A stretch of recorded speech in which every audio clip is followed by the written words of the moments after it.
Welcome, everyone, to the Brain Podcast. I'm Peter Csathy, chairman of Creative Media, which is my business and legal services advisory firm. This podcast is all about how AI is transforming the worlds of media and entertainment, and I'll feature exclusive interviews and conversations with the executives, entrepreneurs, VCs, influencers, and artists who are leading the transformational change that is still in its early innings. To kick things off, for this episode 1 of my new series for 2026, I'm featuring my recent expert panel that I organized and moderated at CES a couple weeks ago. The topic focused on content and how AI developers value that content and the licensing terms and copyright disputes surrounding it. The conversation was especially timely given Disney's $1 billion investment into OpenAI just before the holidays, a deal that includes Disney licensing its beloved characters for use in Sora. It was a deal that shocked both Hollywood and Silicon Valley, and it certainly surprised me. I organized my panel to feature all perspectives. The artists, I had dance music pioneer BT, who is part of the panel, medias, including top exec from the New York Times, AI developers, including Google, and more. It's an incredibly impressive group. They revealed a lot, including content licensing, pricing, and more, so information you won't find elsewhere. We covered a lot of ground in 40 minutes. I think you'll enjoy it and get a lot out of it. So here we go.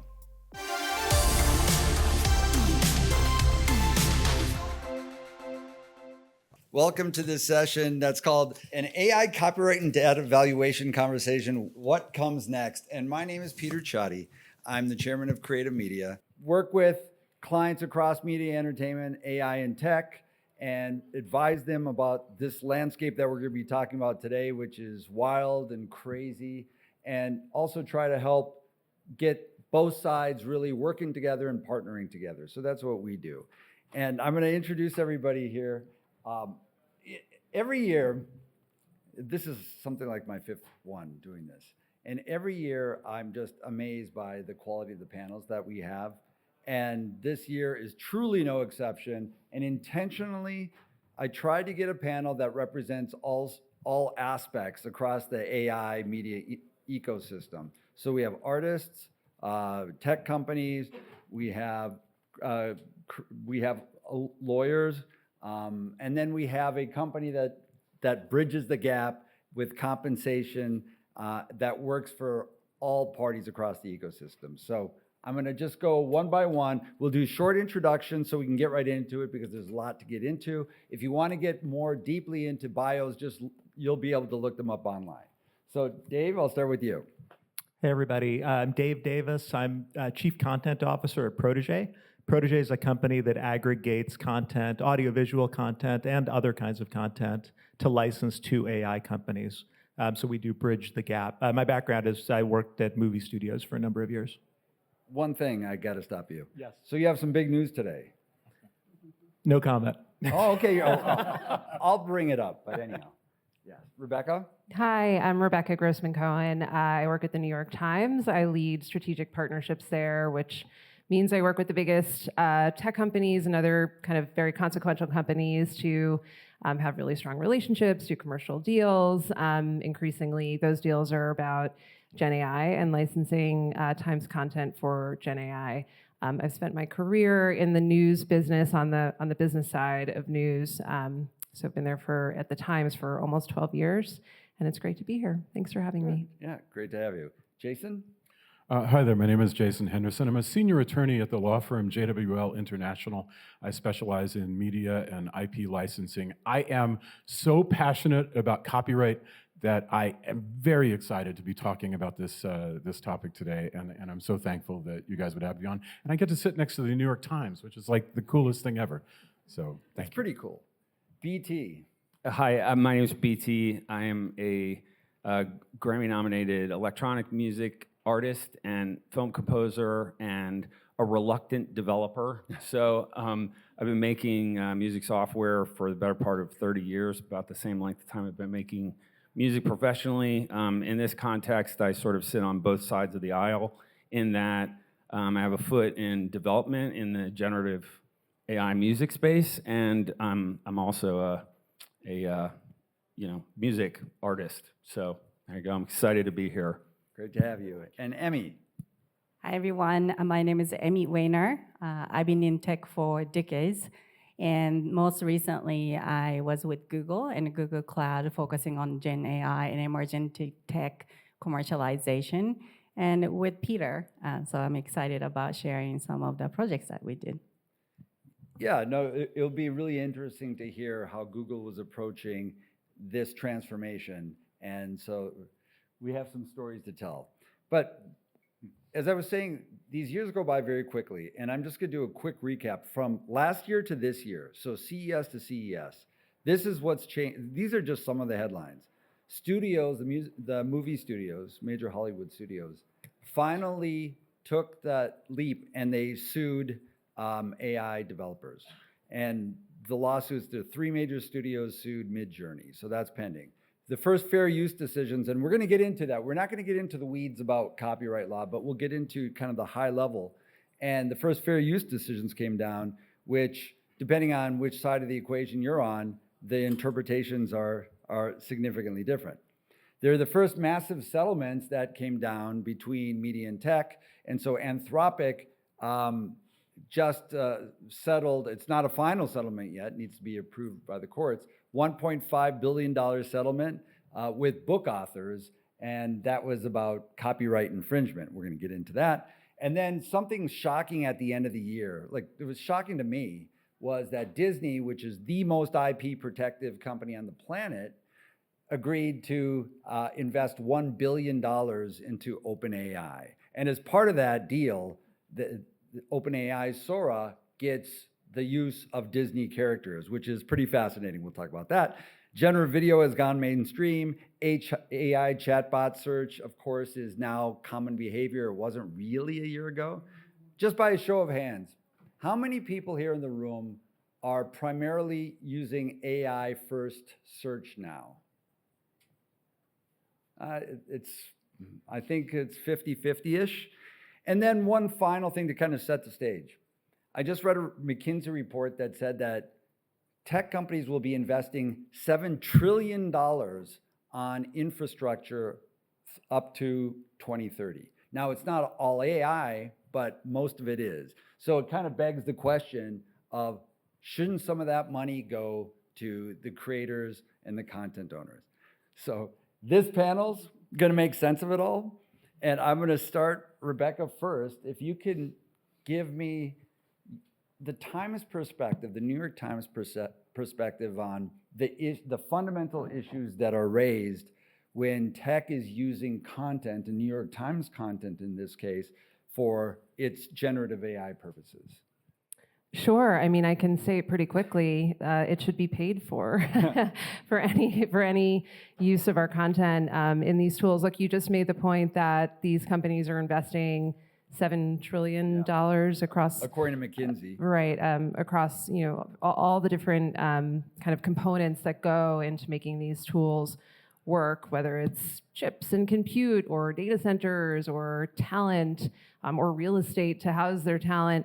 They're spending a lot of money to do that, and they're also using content, but are doing it in ways that we believe are sort of stealing, at least for now, because they can, in their view. Obviously, our perspective is that that's not appropriate.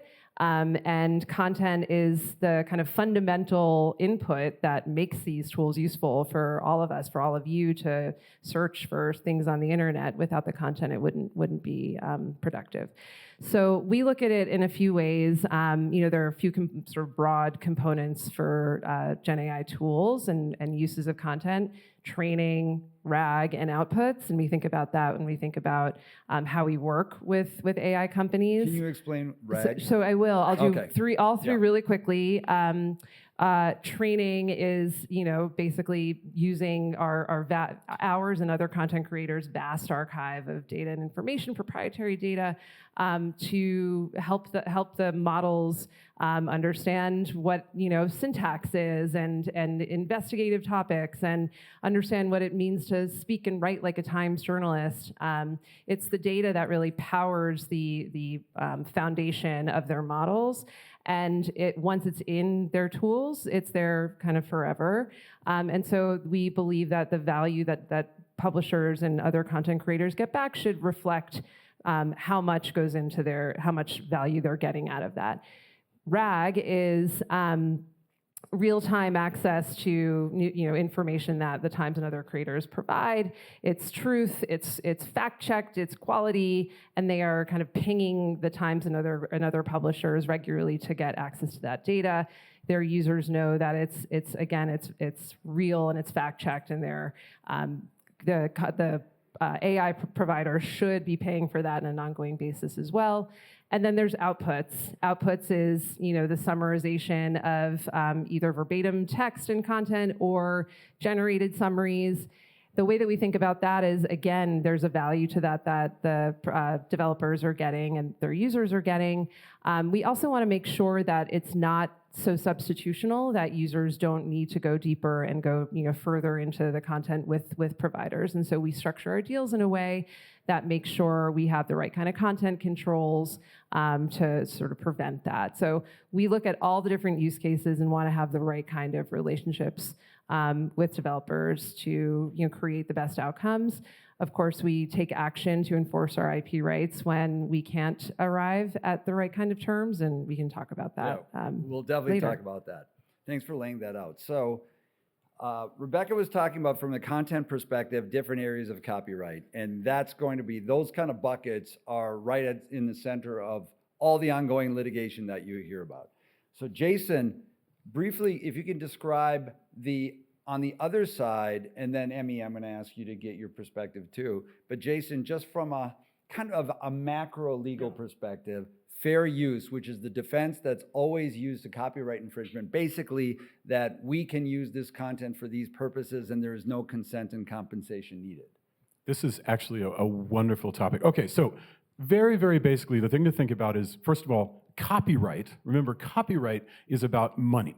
Copyright is a government-sanctioned monopoly on your product because the government wants to encourage you to make work. That's the whole point, is you get to be the only one who copies it for a period of time, because what the world is interested in is in more IP, more creation. And it's one of the most wonderful inventions of mankind because it mated creativity with commerce. Fair use, as an exception, was created because, hey, public policy, we want to create more work. And so as long as you are not taking too much, you are not competing in the market by directly copying it, as long as you're not breaking that monopoly, it's actually a 4-part balancing test, but we won't get into it. As long as you are not breaking that monopoly where BT owns that work, and if you're stealing it from him, then you're violating his copyright. But fair use says the public wants to create more work. And so, periodically, when somebody copies something, they say, oh, well, we have the right to it, it's fair use. Fair use is not a get-out-of-jail-free card to steal work. It is only a tool by which you can create more work that is actually justifiably yours. And so we can get into that. But that's the way to think about it. Always think, what are we actually trying to do? We're trying to make sure that work gets paid for such that the artist has a reason to keep being an artist and not quit being an artist and make more work. Yeah, I mean, essentially in a lawsuit that you have the copyright infringement, and then it's a defense to copyright infringement that it's fair use, and that's kind of the state of play. So Emmy, who works at Google, what's your perspective from big tech? How would you say this issue, this central issue, manifested itself in day-to-day business? For us, I mean, we had, and just to clarify, I worked at Google. I'm an ex-Googler now, but I think from technology perspective, it's changed so much faster than ever before. So we are responsible to launch as many as products possible. When it comes to content that consistently changing in an LLM world, then I think we're gonna have to treat it very differently and very carefully. And that's why some companies have advanced more aggressive approach versus some are slower and a more responsible approach. And so it's up to companies. Google is more responsible companies, So we take a very careful approach, and that also pros and cons of being slow. But we have to be very fast in the market as well. I think that's something I had to consider. Yeah, and I'll want to get into the specific example Yeah. so that people see how you approach that in this one particular project. But beforehand, so BT, as an artist who's also a technologist, you have a foot in each camp. And it doesn't have to be one or the other. So sometimes these conversations seem that way. But how do you feel about, just from an artist perspective, and speak not just for yourself, but your friends, about what's going on there, generative AI, how it's being used? I think, like many other people, I oscillate wildly between awe and horror. So, and it depends on the hour, not even really the day. I think that, I mean, the conversations around generative systems, insofar as in the music domain, were ontological for a long period of time. And it was kind of like this Black Mirror conversation. I would be talking to my peers years ago and saying, like, this is coming. You're going to be able to type a sentence and make a piece of music. And I think that that people thought that that wasn't a real impending technology. It was like on the foreseeable horizon. And we find ourselves in a really interesting place. Speaking from the perspective of someone who is in awe and thinks that there's awesome things here, I think really the fundamental thing about all of these technologies, whether they're LLMs, they're generative visual systems, they're generative music systems, is the part of me that's an artist really needs to kind of foundationally point at how the sort of first principles, substrate levels of these models were trained. And because there was this legal gray area, a lot of these developers, willfully speed ran development of these technologies in a way that dramatically infringes on artist rights. And so it's something I can't overlook. I just can't not be seen to use a double negative. That being said, these systems are remarkable. And so I think we find ourselves in a very unusual and interesting landscape where we need to kind of back propagate, make a legal framework, for compensation for artists' intellectual property rights. So it's a wild place for artists to find themselves in, especially acknowledging that 45% of, what would consider themselves to be professional artists in the music domain refuse to even acknowledge or experiment with these tools. Yeah. So they're going to have a lot of catching up to do when there's a moment of capitulation. That will happen. And so I can really see this and argue it from both perspectives. And I meant what I said. I have like a feeling of vacillating awe and horror, depending on what it is we're talking about. But at this kind of first principles level, I think we just really need to have conversations about fair compensation for artists. Yeah, it's kind of like the evolution of streaming, and when YouTube came onto the scene back in like 2005, where there was YouTube grew, prior to being purchased by Google. It grew on the backs of copyright holders, from videos and all the users uploading without any kind of consent compensation to the content creators. And it was only after Hollywood sued YouTube and Google had bought YouTube that there ultimately became a content ID system. So these things have a tendency to, there's going to be this Silicon Valley move fast, break things, and then the media companies, understandably, and the artists kind of have to catch up and do the best they can in that kind of environment. And we see that happening, but the settlements are happening. So litigation is forcing settlements. Anthropic settled. Suno, which is one of the music generators, Udio settled. It's pending with some of the different label groups. Yeah. But I mean, an interesting data point about Suno is, they've spent God knows how much money in compute training these models. They've spent $3,000 on intellectual property rights. So they Right. spent 3,000, and they have a multi-billion-dollar valuation now. Oh, yeah. So there's catching up that has to happen, right? And it's interesting you say the move fast and break things. I said when we were at the Capitol, I said move fast and breaking things in this context is moving fast and breaking artists. Oh, yeah. And so it's really exciting. These tools are really wildly exciting, especially in the creative domain. Some of the things that they unlock are remarkable. I have an overall positive outlook on where we're going to land with these things, but we are in this kind of Wild West space right now where we really need to figure out, fair compensation models for remunerating everyone from the New York Times to, intellectual property rights holders that are artists, musicians, visual artists, the lot. Yeah. Look, the value, because the topic here is the value of content, which tech companies call data. And my first word of advice to tech companies is always not to use the term data.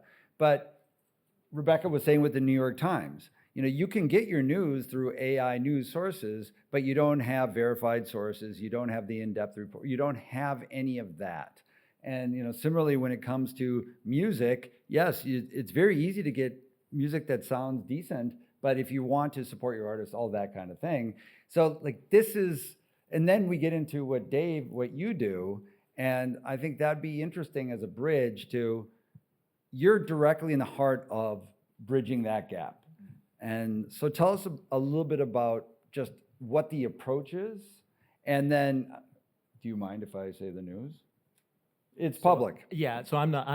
It's public, so I'm not gonna the say person it. who talks about it, but So you can talk about it. It's a pretty big deal. So A16Z, which is the venture fund, I think it's the early stage venture fund of Andreessen Horowitz, which, this is my editorial on it, not Dave's, which is not necessarily the most IP artist friendly from the creative community standpoint. Just invested, it was just announced today, into Protégé, which is interesting because Protégé is bridging the gap. So Yeah, so I'll let other people talk about that. But we just are about like kind of the approach to how you're going about it. So we've been, one way or the other, we've been working with a predecessor company and then through Protégé at aggregating audiovisual content to license to AI companies on a licensed basis. And we work, by the way, with a lot of AI companies who are not really well known for talking a lot about needing to license copyrighted works. But they do, and the momentum seems really clear. A few data points. We now work with well over 100 media companies around the world. We did in 2024, our media revenue was 0. In 2025, our media revenue was 8 figures. So that's a pretty nice slope. And of course, we have high hopes for where that continues to go. We work with content owners typically on a rev share basis, and then we work with the AI companies with a couple of different primary models. The most common model is AI companies will come to us and say, we just need a lot of stuff. We need a lot of training data. We need 50,000 hours of movies or sports or whatever it is.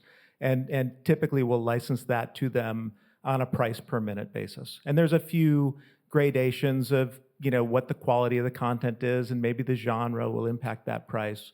But that's typically priced on a price per minute.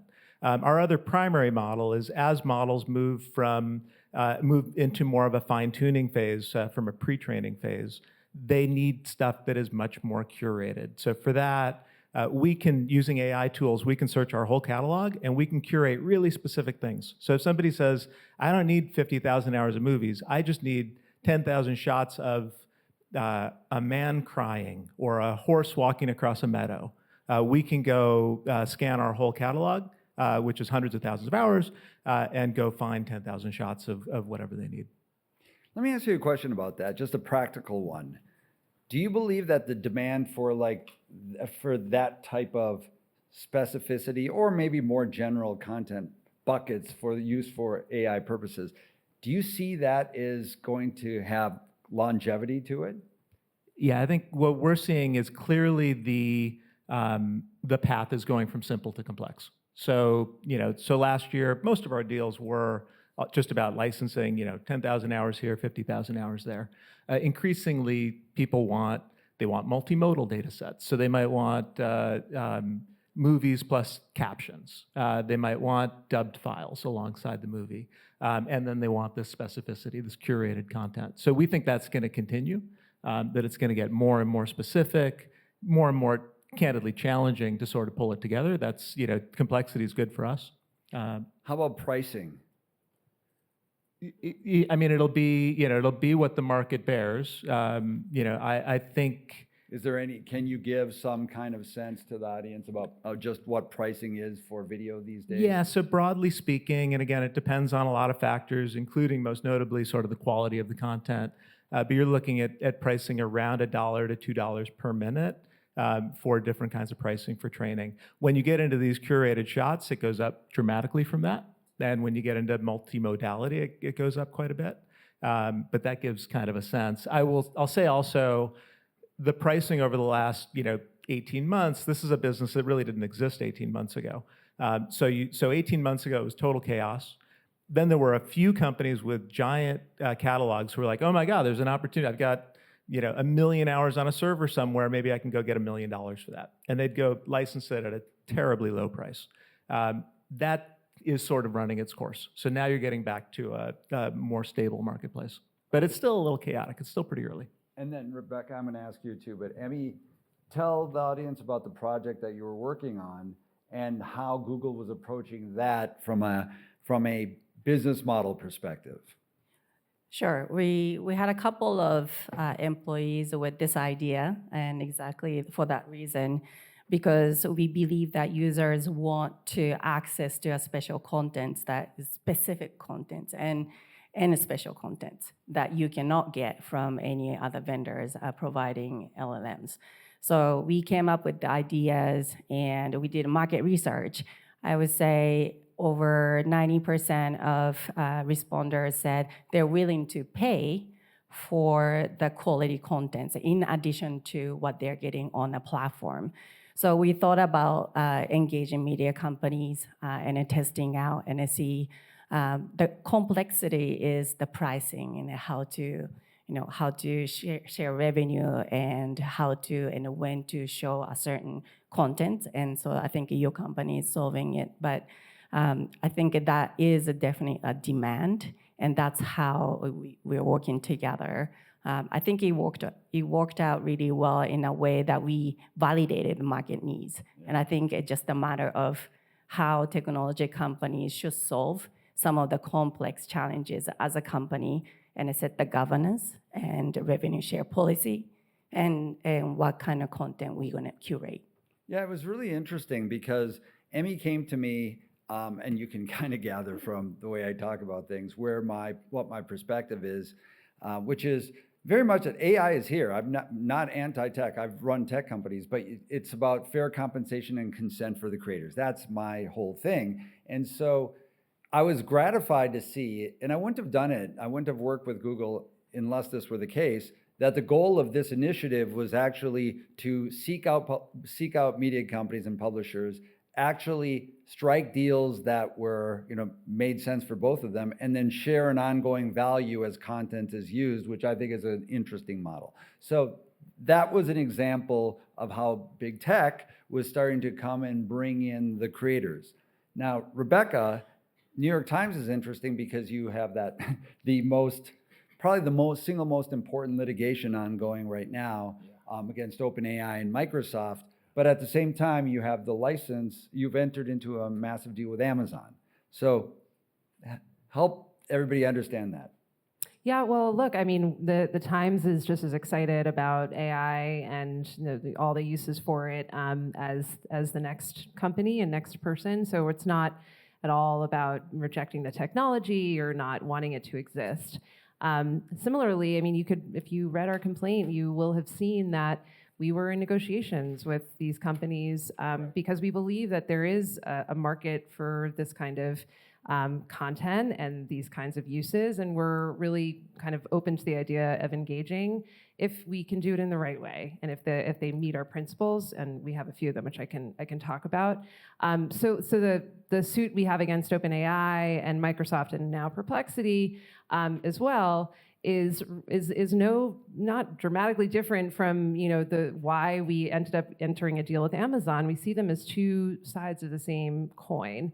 It's really about IP protection, IP enforcement, and getting the right kind of compensation, kind of in either direction. We couldn't arrive at the right kind of terms with OpenAI and Microsoft, and we could with Amazon. And so you kind of see both of those things working out in a slightly different but similar vein. And on that deal, and we've talked about it before, that covered, you had mentioned at the beginning of this panel, the different aspects of copyright.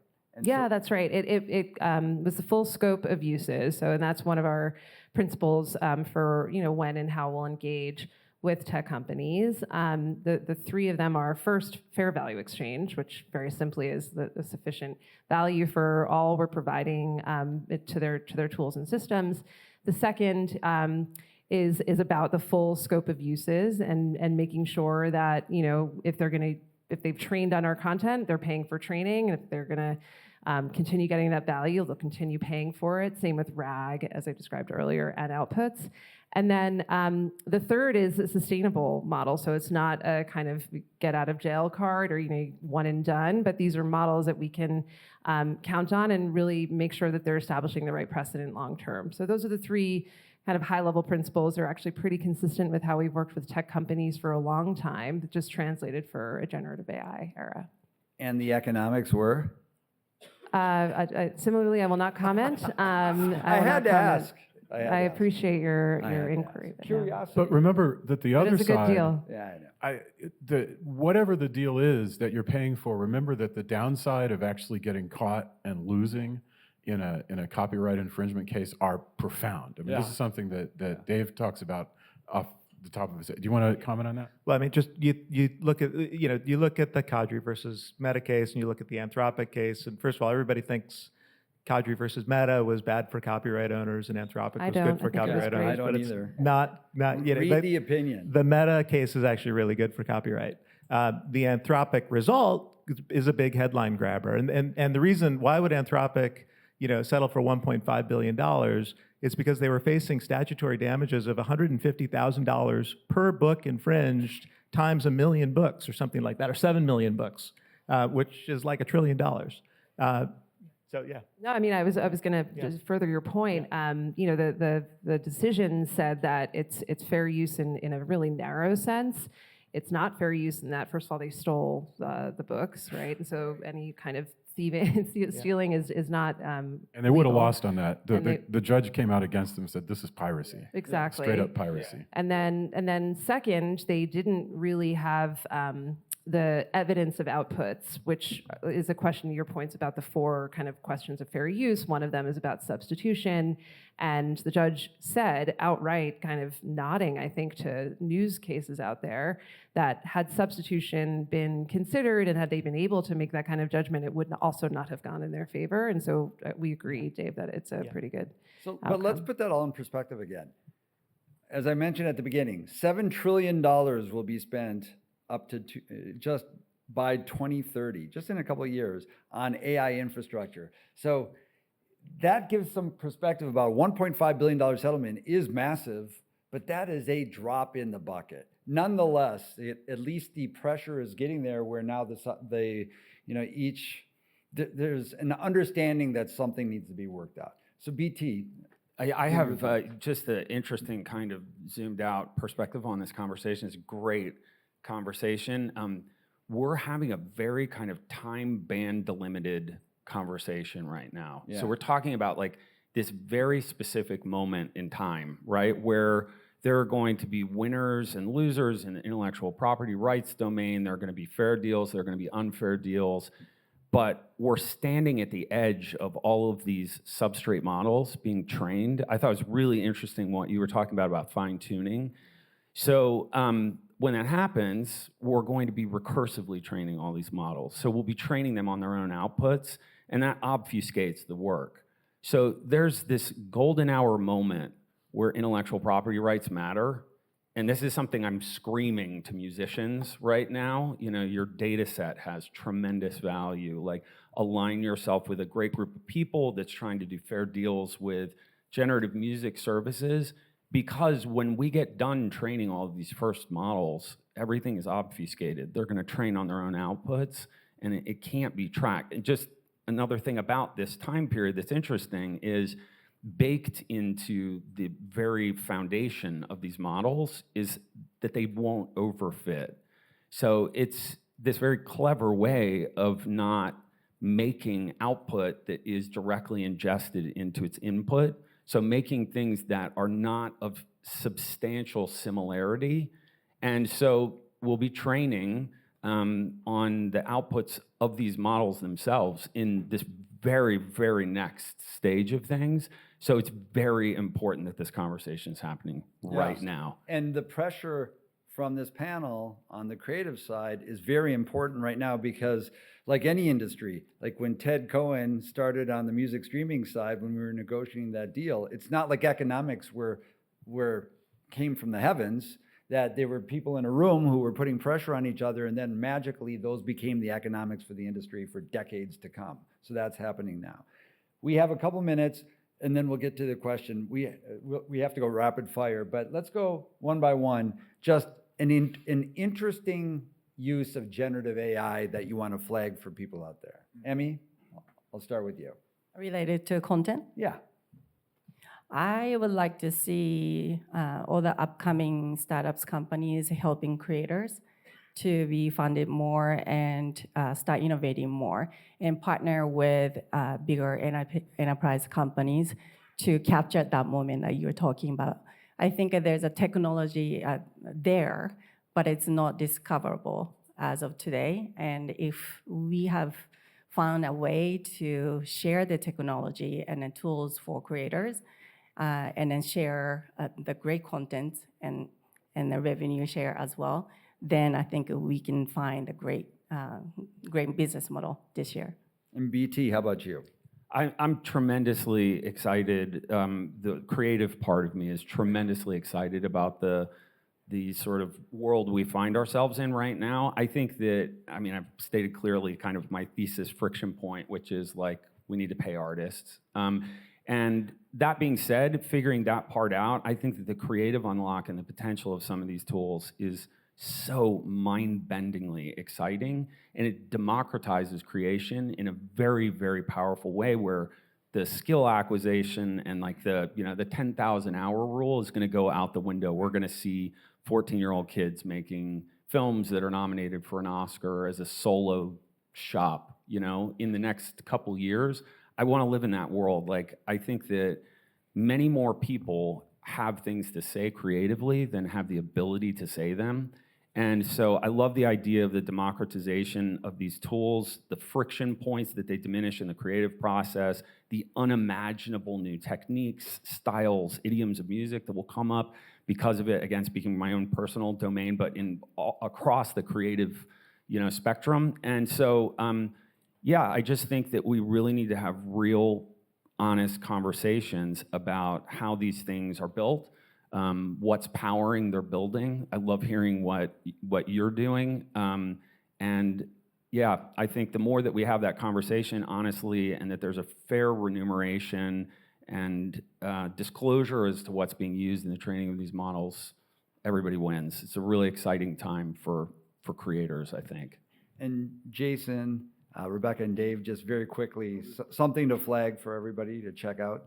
I'm actually extremely excited about generative AI being used on the back end to enable discovery of content that exists that people don't know about. Because there are so many pieces of work, some in the public domain, some licensed but just unknown, that are deep in there but can connect with you. But generative AI can contribute to search and discovery in very exciting ways. So I'm very excited about it. It's less sexy, but it's really cool because it's going to connect you with what you're looking for. Rebecca? the New York Times newsroom is doing a lot with AI tools to help investigative journalism. And so after Charlie Kirk was killed, the team did a piece that analyzed, I think, 2,500 podcasts, articles, videos to assess or to analyze his debate style and see how and why he appealed to the kids that he appealed to, and did a really deep dive on it and produced a really interesting investigative piece. We did a similar thing a year prior to that on Tucker Carlson, and it took a year, where the Charlie Kirk work took about 2 weeks. And it was because of the tools that our AI initiatives unit, couldn't think of the name, the tools that they were using. So there's a lot of stuff that the Times newsroom is doing around that kind of work. Very cool. And Dave? So I think there's a great debate over whether AI is going to, take more jobs than it creates. One area, and I don't know the answer to that, and I see all kinds of places to be scared, and I've got college-age kids, and we debate that. But one thing that I think is really exciting, a friend of mine is in advertising, and he's really excited about AI. He said, he just did a advertising campaign for a Mexican microbrewery that's coming to the U.S. It's a professional campaign with professional copywriters and really high quality, but produced substantially with AI. This microbrew spent a couple $100,000 on it, which they could afford to do. But they look like they're playing in the same game that like Heineken plays in and that Budweiser plays in. So there is a huge unlock for all of these smaller and mid-sized companies to be able to do some things. And that, by the way, unlocks jobs for copywriters and for a lot of people and involved for creatives, in the process. because you still need the creative at the top guiding things. I want to point out one thing, super fandom. And we're out of time, but if anybody has questions, feel free to stop if the panel has time to hang out a little bit. But super fandom, so like what Disney did on their $1 billion investment with OpenAI, and the ability to now, let's say, put Mickey and Darth Vader in the hands of super fans, and then they can create their own content with it. First of all, that's outstanding marketing. That was what Disney essentially did with the movie Frozen, and that's why Frozen was so successful, because it was the first time that Disney told their lawyers to say hands off on kids creating content using songs of Frozen, and Frozen became the most successful animated movie of all time. So I think super fandom, which is available not just to Disney, but to athletes, to celebrities, to any major brand, that's interesting because it's the company or celebrity can create the rules, set the rules of how that content is used, and then there can be a micropayment triggered every time it is. So I think that's interesting. But in any event, I know there's a lot, and several of you have questions, so we'll be here for those who can stay.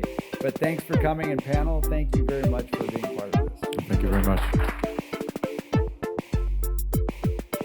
The Brain Podcast is a weekly production of Creative Media, Peter Csathy's AI, entertainment, media, and marketing, business advisory, and legal services firm. Look for it every Tuesday and follow it, rate it, and subscribe to it. It's edited and mixed by Luca Csathy with original music by Mark Mothersbaugh of Devo. You can learn more about creative media at creativemedia.biz.